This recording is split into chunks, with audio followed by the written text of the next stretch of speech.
This time each week by Johnson County Judge Executive Mark McKenzie. Good morning, Judge. Good morning, Adam. How are you this morning? Doing very well, sir. How are you? Pretty good. Good. Excited to be here this morning because we get to talk about another great event happening in our community. And it is the 40th year for this, and it's the 40th annual Van Lear Town Celebration, Adam. And I know you live, as Al Roker says, in that neck of the woods, so I know you're familiar with it, but it's the 40th annual, and we're excited to have it again this year. Excited to have Debbie and her folks with us today. Rita to be here as well to talk about it. It's going to be July 31st, August 1st, and 2nd. So we're not this weekend, but we're the next weekend. But the reason we're talking about this week is because there's a lot to talk about.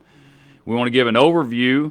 Right, Debbie, of kind of what's going to be available, and then we'll come back next week on this segment, and we'll talk more in detail about times and things like that. But I think it's good to remind the community that this is a really great event, and it supports a very, very worthy cause, and that's the Van Lear Historical Society, an all-volunteer organization that really dedicates their time to ensure that the museum stays open and operational for folks who come to visit our community and for our residents as well.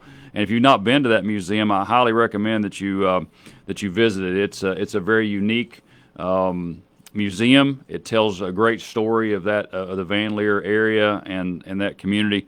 And Adam, we also don't want to lose sight of the fact that Van Lear is host to the #1 tourist attraction in Eastern Kentucky.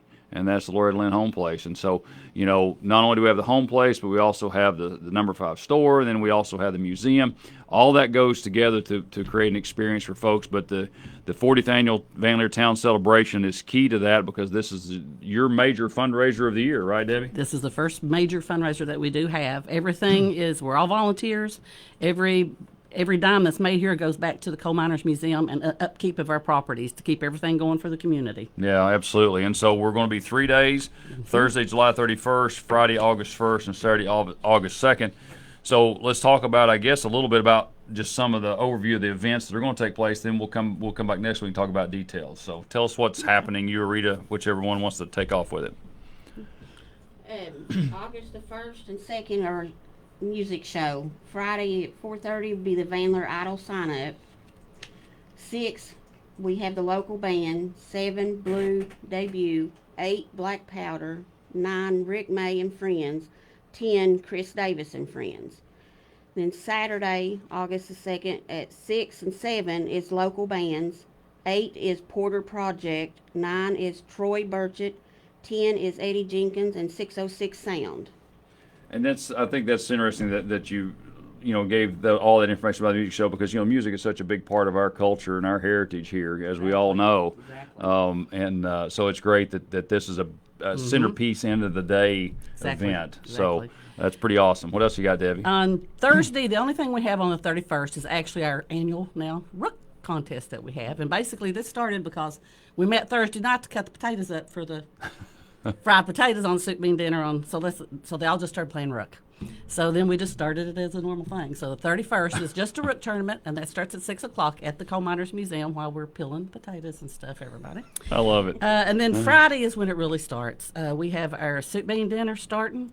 That's from 10 to 2 or to when we run out. And a lot of people uses this as their family reunions and such. They come in and everybody just meets there. This year, our Grand Marshal is going to be Fred Wetzel. Nice. Now, Fred is our last principal at Van Lear School System. Okay. So he's agreed to be our Grand Marshal, so we're going to be honoring him this year. Of course, a lot of things. The Coal Miners Museum is actually free to the public this weekend or next weekend. You can come through. We'll have everything ready for everybody to look at. Our official opening ceremonies, we've moved some things around this year. It's going to be at 2 o'clock right after the soup bean dinner because we're hoping a lot more people can be there than they usually can at 5 o'clock like it usually was. We're going to move our Van Lear Idol to Friday night, so that way we're hoping the winner can ride through the parade on Saturday. Makes sense. We move that there then, and then, of course, we have cornhole tournaments that starts. We have lawn bowling that starts that night, too. We have ghost tours up at the museum after dark. That has to wait till after dark. And then the music and and dancing starts there right in front of on our lot there. Donnie Whitten is our music director. He does a really great job of lining up all these bands.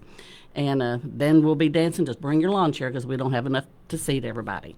That's great. Saturday, it starts all over. Same thing again. We do have a turkey shoot. Starts at 10 o'clock. We have our car show, and I think I've got about 30 trophies to give away. So bring your cars. Wow. We're going to have plenty to do that. That's going to be from 9 to 12 at the Van Lear Free Will Baptist Church. And our little ladies auxiliary there is going to be fixing breakfast for everybody, so you can buy you breakfast while you're there, too. Coal Miners Museum still open all day long. We have kids games, hula hoop contest. Parade starts at 3:30. Then we start the cornhole again. Same thing again. Cornhole, lawn bowling. We do have a skillet throwing contest. That gets pretty hectic there. I would say telling so. You. And then after that, the hay bale contest, and that goes right around with it. And then the ghost tours, and of course, we start out with the live music again after that. It's a loaded weekend. Not this sure weekend, is. but next weekend. And you all put a lot of time and planning in this, and I know that you have a lot of folks who help and to make this happen. Adam, it's really just a great community event. And, we often talk, Van Lear really still is able to sustain the community feel up there. A lot of the folks in the community there, want to preserve the heritage and the history and all the culture that is associated with that. And this is just one way to further that. So thank you all for what you do and making this available. And I really hope that our community overall will support this, because you guys we'll talk about that next week. But you have food booths up there. Yeah. You're going to be selling Concessions food, concessions, everything and things. goes back to the Coal So Miners Museum. it's truly an event that you can enjoy with a lot of different options. So Adam, it's just a great weekend. So I know that you all help push this message out for us, and we'll keep doing the same thing, and then we'll be back next week to maybe dive into a little more details about what's going on. Very good. Again, that is the Van Lear Town Celebration next weekend in Van Lear. Always a lot of fun, and just like Judge McKenzie said, we'll talk more about it next Wednesday. And I guess a lot of this is on your Facebook page as well. So let's not forget that. So while we've got paper copies in front of us today, go to their Facebook page and get all the details too. You'd search for the Coal Miners Museum or the Historical Society. Van Lear Historical Society. Van Lear Historical Society on Facebook. A lot more information about next weekend's events with the 40th annual Van Lear Town Celebration. Thank you guys very much. Thank you, Adam. We'll talk to you pretty soon. Thanks. It's 98.9 W.